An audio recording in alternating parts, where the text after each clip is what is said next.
The dusty sun of the western plains burned low in the sky, painting the horizon in streaks of fire and gold, while the town gathered in uneasy silence before the old church. The girl, not yet 20, stood trembling at the wooden steps, her hands bound with ribbon that looked more like shackles than decoration.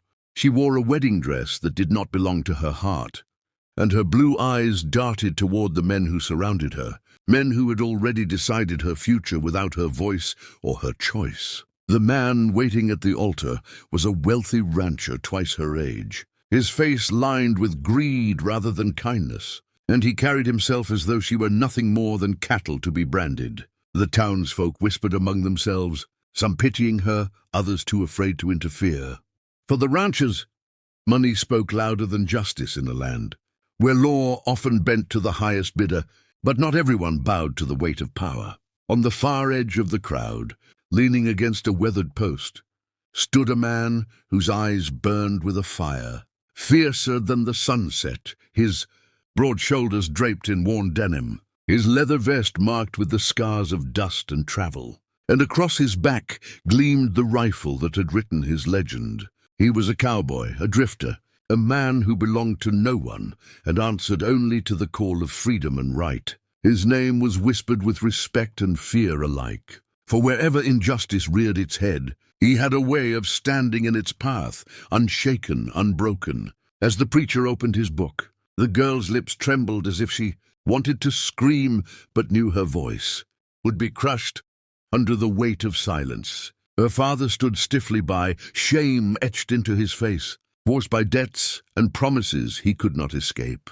And just when the rancher reached to claim her hand, the cowboy pushed himself off the post, boots striking hard against the ground, and the crowd parted as if carried by the wind itself. His rifle glinted in the fading light as he raised it high, the barrel steady, his voice cutting through the still air like a whip.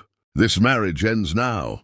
Gasps broke from the crowd, women clutching their children, men stepping back in fear. But no one dared stand between the cowboy and the girl. The rancher turned, his face red with rage, and reaching for the pistol at his side, but before he could move, the cowboy's aim fixed squarely on him. "I said enough," the cowboy growled, his words low and steady, the kind that carried the weight of truth no bullet could outmatch. "You don't own her. She ain't property. She's not for sale. And she sure as hell won't be forced into this." The girl's eyes widened with a mix of fear and hope, her chest rising as though she were finally breathing after being held underwater. For a long moment silence ruled, broken only by the restless whinny of horses tied along the rail.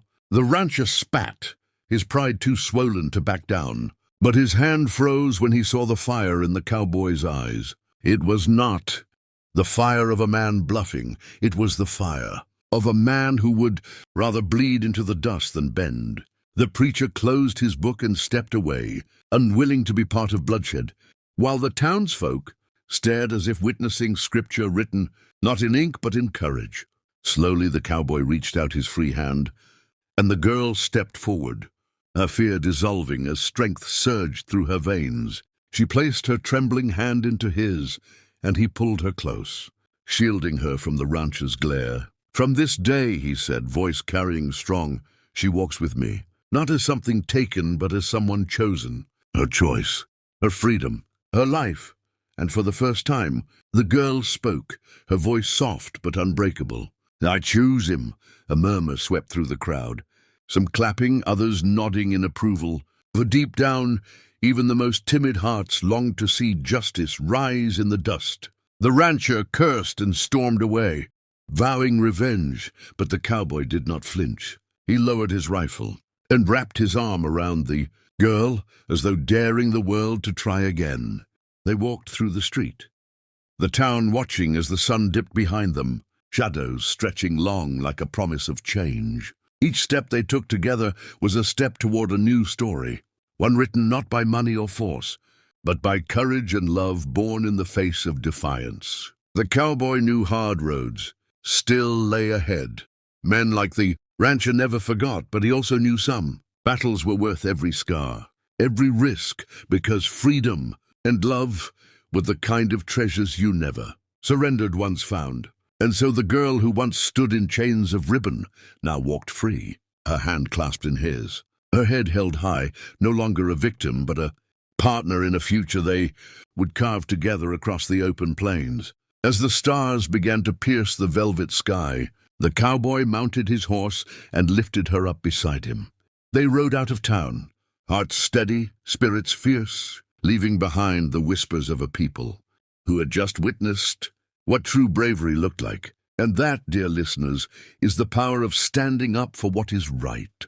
No matter the odds, no matter the weight of fear, one voice, one choice, one stand of courage can change a life forever. If this story touched your heart, if you believe in freedom, love, and justice just as much as that cowboy did, then make sure you subscribe to this channel. Together, we'll ride through more stories of strength, courage, and love that will light up your soul like the western sky at dusk.